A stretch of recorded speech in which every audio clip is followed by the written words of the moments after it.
ध्यानाभ्यास के लिए कृपया अपने नेत्रों को बंद कर लीजिए।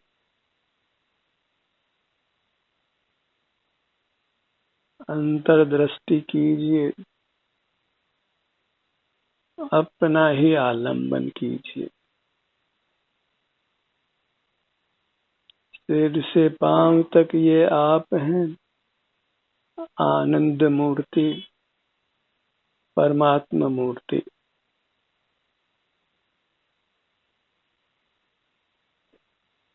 अपने समीप आकर ही शांति का, सुख का अनुभव करिए।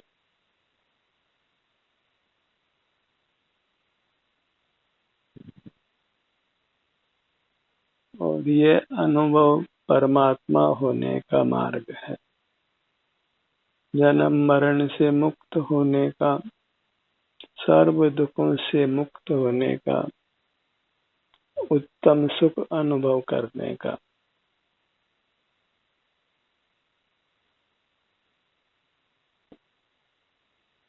अपने आभ्यंतर अमूर्त शरीर को, जो आपका आत्मा है, परमात्मा है, उसको पहचानिए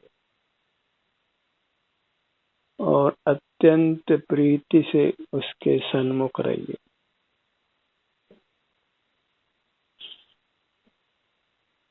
अपनी रुचि ही सुखदायक है, अपने अलावा सब विषय कहलाते हैं, जिनके आश्रय से कसाय होती है, अपना अहित होता है।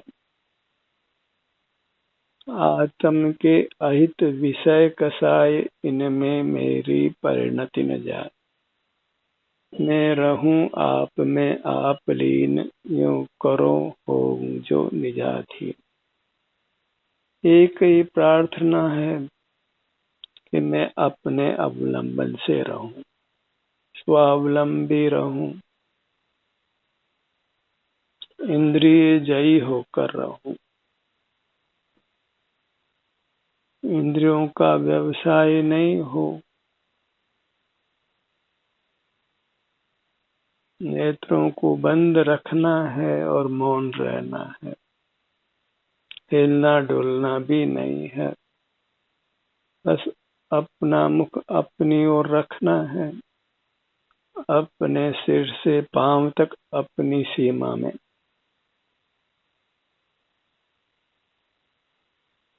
यही तीर्थ क्षेत्र है, सिद्ध क्षेत्र है।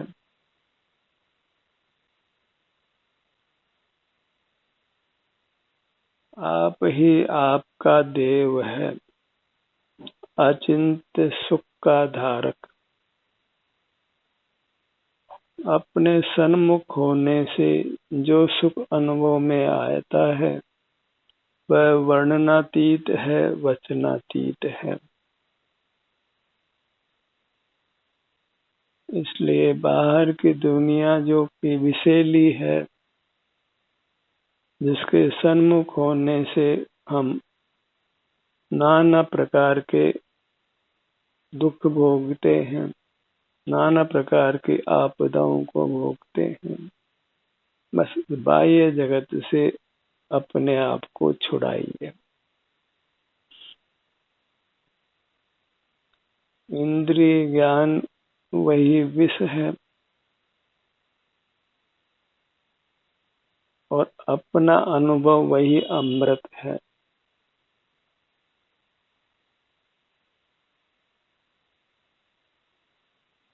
अपने ध्यान को अपने पेट के भाग पर लाइए।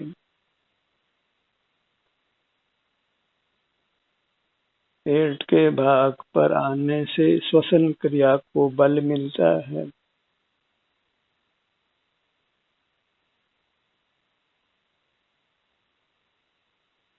आप बलवान बनते हैं, सुखी बनते हैं। श्वसन क्रिया के लिए पेट बाहर आता है और भीतर जाता है, उसका एहसास कीजिए।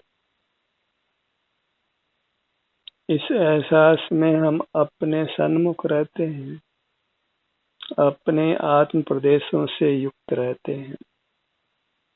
और जगत से विमुख रहते हैं।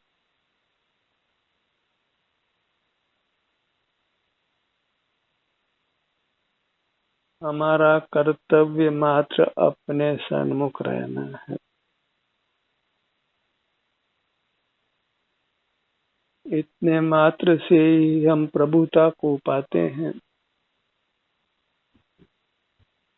और अविनाशी अतीन्द्रिय सुख को प्राप्त करते हैं। अपने किसी भाग के सन्मुख रह सकते हैं। पेट के भाग पर हम सुगमता से रह सकते हैं, इस श्वसन क्रिया को लक्ष्य में रखते हुए। ये अपनी दुनिया है, मोक्ष स्वभावी है। बहिर्मुखता में रहना, संसार में रहना है, अपने सन्मुख रहना व मोक्ष में रहना है, परमानंद में रहना है। बहिर्मुखता में कौन आपदा आ पड़े कोई नहीं जानता है।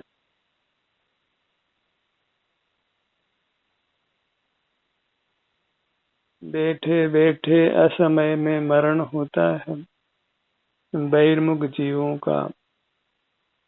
बहिर्मुख रहने से नाना कर्मों का बंध होता है और फिर नाना प्रकार के रोग हो जाते हैं और असमय में मरण हो जाता है। वृथा का दुख क्यों भोगना है और अपने सुख को क्यों विसराना है।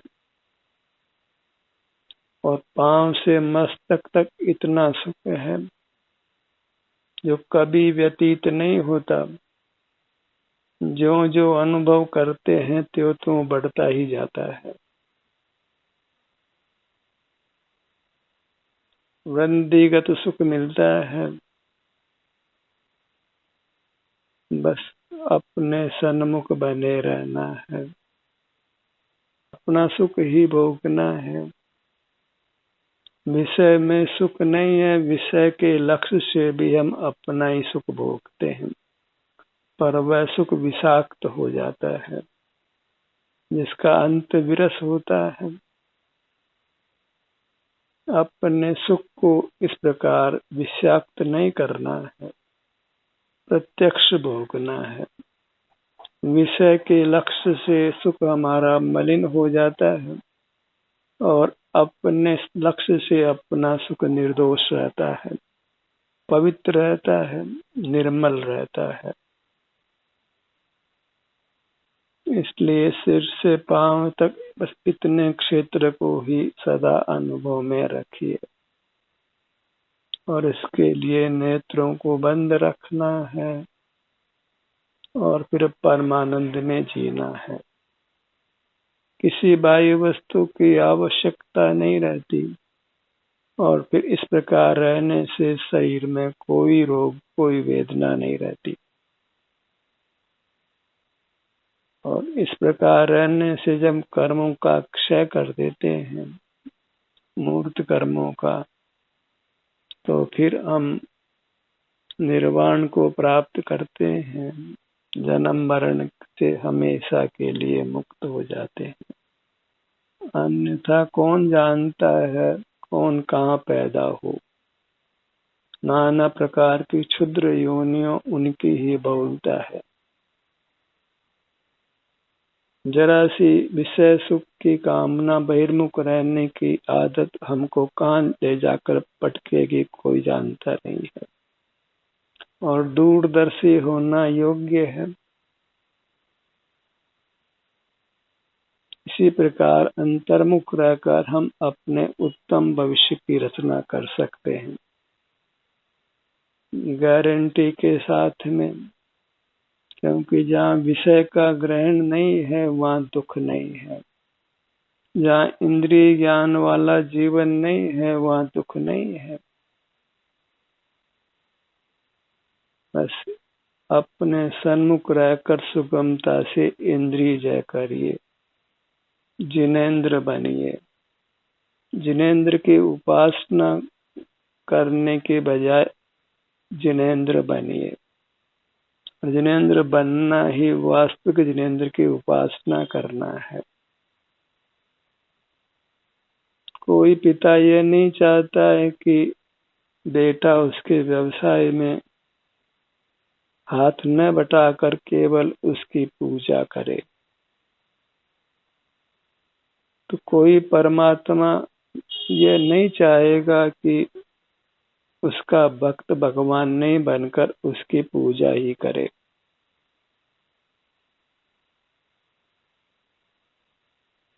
और परमात्मा को किंचित भी राग होगा तो उसकी देशना यही होगी कि हे जीवों, तुम अपना अनुभव करके परमात्मा बनो, मेरी उपासना मत करो, मेरा स्मरण भी मत करो, तुम अपने में ही लीन रहो। परमात्मा की इस मौन देशना को स्वीकार करिए और अपने दर्शन से ही संतुष्ट रहिए। परमात्मा को तो जगत से कोई प्रयोजन नहीं है, पर यह निश्चित है कि मोक्ष का मार्ग यही है, अपना अनुभव करते हुए सुख को भोगना, क्योंकि जीव स्वभाव से आनंद भोजी है। अंतर्मुख रहकर परमात्मा बनना वही जीव का संसारी प्राणियों का मोक्ष मार्ग है। अपने ध्यान को अपने मुखमंडल पर लाए। कैसा है आपका मुखमंडल? जो दर्पण में दिखाई देता है निश्चित ही वह मूर्त मुखमंडल आपका नहीं है। तो फिर कैसा है आपका मुखमंडल? अंतर्दृष्टि से मुखमंडल के सन्मुख होकर अनुभव में लीजिए। हमारा मुखमंडल वास्तव में ज्ञान का विषय नहीं है, मात्र अनुभव का विषय है। हमें अपनी मूर्त को जानना नहीं है, उसको भोगना है, क्योंकि हम ज्ञाता स्वभावी नहीं होकर आनंद स्वभावी है। ज्ञान और आनंद का वास्तव में मेल नहीं है, भले ही पंडित कुछ भी कहता हो। जहाँ बाहर हम ज्ञान में खड़े हैं, नाना मूर्ताकारों को देखते जानते हैं, उसी से हम कसायवंत होकर रागी द्वेषी रहकर संसार में रहते हैं। क्या करना है? पदार्थों को जानकर नाना प्रकार के रोगों से ग्रस्त होकर मरने में क्या सार है? और भले ही हमको अपनी मूर्त दिखाई नहीं देती हो, पर अपने सन्मुख रहने से हमको शांति मिलती है, हम निरोग रहते हैं, तो फिर हमको और क्या चाहिए? क्यों हम लक्ष्य से भ्रष्ट होते हैं? अपने सन्मुख रहकर स्वस्थ रहना, सुखी रहना, निर्विकल्प रहना, बस यही लक्ष्य निर्धारित करिए। कुछ जानने की इच्छा छोड़िए, क्योंकि जानने की इच्छा सबसे बड़ा दुख का कारण है। क्या उसी से जीव अपने स्वाधीन सुख को भोगने से च्युत रहता है, अंतर्मुख नहीं रहता है, निर्विकल्प नहीं रहता है। अपने सन्मुख होने से ही सारा शरीर एकदम स्वस्थ हो जाता है, हृदय गति निर्दोष होती है, नाड़ी की गति भी निर्दोष होती है, एकदम शरीर स्वस्थ होता है। अपने में स्थित होना वही तो स्वस्थ होना है, और वही सुख है। जगत की उपलब्धियों में अपने इस मनुष्य जीवन को खराब मत करिए। वहाँ केवल इंद्रिय ज्ञान है और कदाचित मिले तो इंद्रिय सुख है जिसका फल विष है, मृत्यु है, नाना प्रकार के दुख है। अपने ध्यान को अपने धड़ भाग पर लाइए।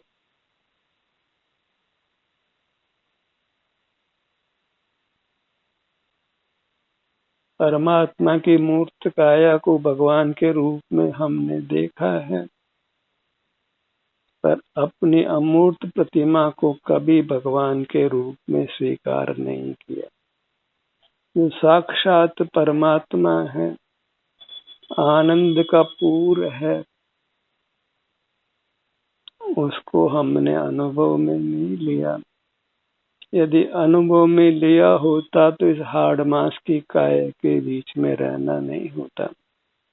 जो हाड़ मास की काया विनाशी है, जिसमें नाना रोग होने की संभावना होती है, जिसको निरंतर ही भोजन पानी की आवश्यकता होती है, सर्दी गर्मी से बचाना होता है, कितना कितना क्लेश है। काश ये मूर्त काया हमारे संग ना हो तो फिर हम साक्षात परमात्मा हो। तो उसके लिए बस मूर्त पदार्थों को देखना जानना बंद कीजिए, तो फिर मूर्त काया आपके संग नहीं होगी। अमूर्त का ही संग करिए, सिर से पांव तक नेत्र बंद करिए, अमूर्त काया है। और इसके संग से ही अमूर्त से छूटकर अमूर्त होते हैं। और जहाँ अमूर्त होते हैं वही हम परमात्मा होते हैं, क्योंकि जीव अपने स्वरूप से अमूर्त है, केवल अपने आनंद का भोगता है। जगत से जिसका कुछ भी सरोकार व्यवहार नहीं है। व्यवहार जितना भी है वह राग रूप है, द्वेष रूप है। राग आग दये सदा ताते समामृत से ये, चिर भजे विषय कसाय त्याग अब निज पद बेये। अपना पदार्थ का सेवन करिए, बाहर के पदार्थों को, मूर्त पदार्थों को कण कण हमने अनंत बार भोगा है, जी भर भर कर भोगा है, और फिर भी हम दुख तो भोग ही रहे हैं। कौन कह सकता है संसारी प्राणी की उसको कोई दुख नहीं है, कोई भय नहीं है, कोई चिंता नहीं है, कोई क्लेश नहीं है। जगत के जीवों से ईर्ष्या मत करिए, उससे कोई लाभ नहीं। अपने में ठहर कर आनंद भोजी रहिए, एकदम निराकुल रहिए, शांत रहिए, अपने में बने रहिए। और ये प्रयास करते करते आप बिल्कुल इसमें सफल होंगे। अनंत जीव पहले सफल हो चुके हैं, परमात्मा हो चुके हैं। अब अपनी बारी है तो चूकना नहीं है। यथासंभव अपने सन्मुख रहिए। सीने का भाग हृदय स्थान पर आइए। सीने के मध्य में बहुत कोलाहल है कि लाखों लोग हृदयघात से मर रहे हैं, हृदय शूल से मर रहे हैं।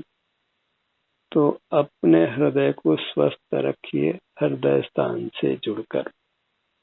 नाना प्रकार के औषधियों का सेवन करने से क्या लाभ है, जब हम स्वाधीनता से स्वस्थ रह सकते हैं। इसलिए सीने के मध्य भाग में अपने ध्यान को जोड़िए। और ये सब साध्य है, अभ्यास से सब सिद्ध होता है। अपने सन्मुख रहने के अभ्यास से आप इसमें सफल हो सकते हैं। बाहर तो कहाँ एकाग्रता हो पाती है, बाहर तो उपयोग चंचल ही रहता है। एक दृश्य को हम निरंतर देखना कहाँ चाहते हैं, आकुलता हो ही जाती है। एक प्रकार के मिष्टान का सेवन हम कर पाते हैं, एक प्रकार के सुगंध को भी हम निरंतर भोगना नहीं चाहेंगे। पर अपने सन्मुख हम अनंत काल तक रह सकते हैं, क्योंकि यही वास्तविक सुख है।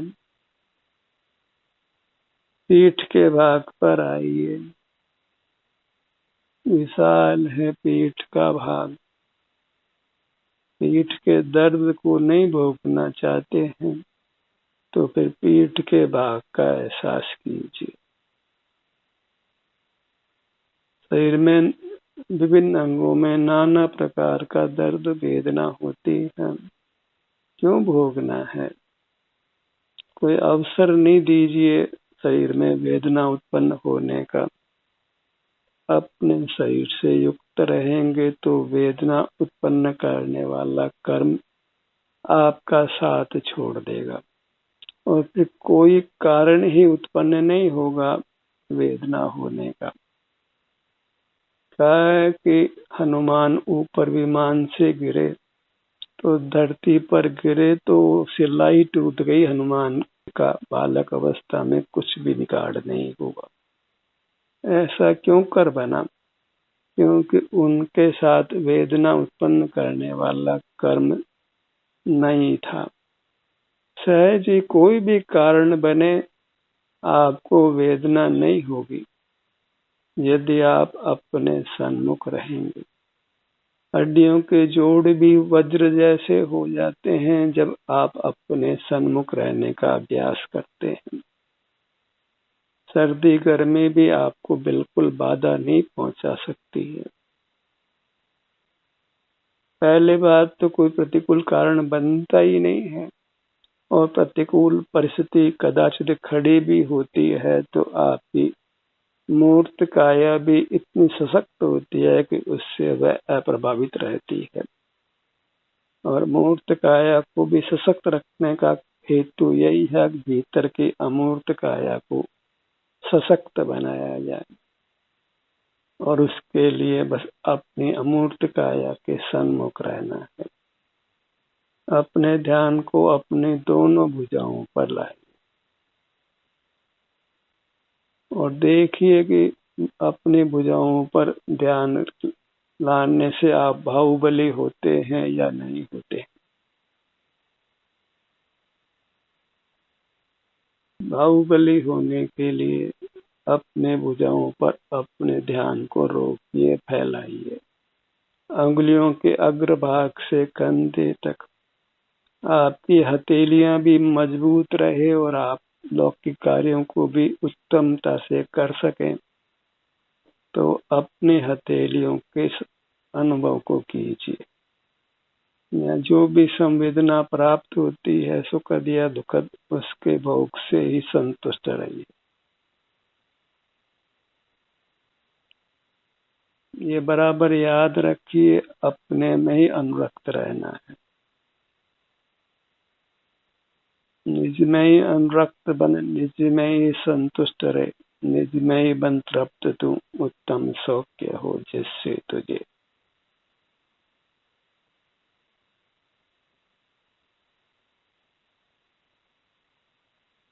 पांचों उंगलियों को अनुभव में लीजिए।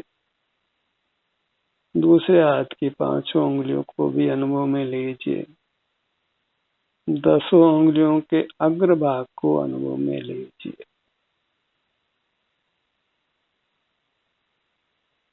जो भी संवेदना मिलती है वह आपके लिए हितकारी है।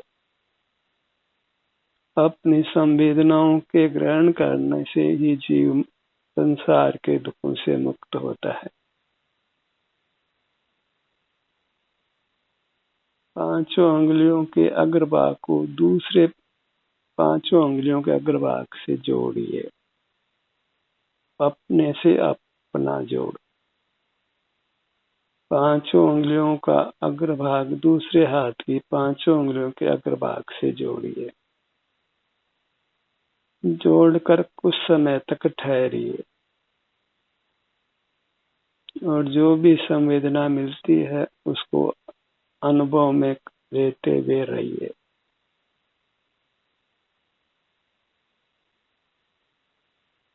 अपने से ही अपने योग का यह एक तरीका है।